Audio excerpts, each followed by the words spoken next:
تشلیل عید نوروز در سراسر تاجیکستان ادامه دارد. ساکنان با تشبث خود سرجم شده و مثل سالهای گذشته غذاهای مختلف بهاری آماده می کنند. برای کودکان خانه عیدانه آراسته برایشان تحفه و شیرینی ها نیز تقدیم می کنند.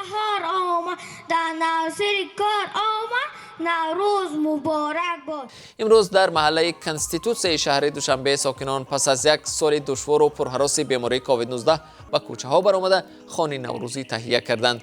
به خصوص کودکان در این مراسم صدر محفل بودند. به قول آنها سال گذشته در این روزهای نوروزی حتی به کودکانشان اجازه نمیدادند که به کوچه برایند. سومنک و آش بریده، پلو و دیگر غذاهای ملی سبی خانه نوروزی ساکنان این محله بود. کودکان سرود و ترانه میخوانند، یکجا با بزرگسالان میرقصند و دعا میکردند که شادی و نشاطشان دائمی باشد و دیگر کدام یک پاندمی دنبالگیرشان نشود و مثل قدیمی در چنین عیدها سرجم شوند و امکان داشته باشند که یکدیگر را به آغوش گرفته و سر خوان با هم بنشینند.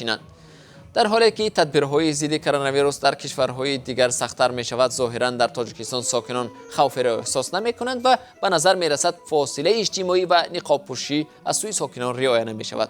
ضمناً به موضوع نوروز در برنامه اخبار آزادی هم برایتان گزارش خواهم داد. بیننده ارجمند که چگونه در روزهای جشن نرخ محصولات آذوقه‌واری در تاجیکستان به یک بارگی بالا رفته است.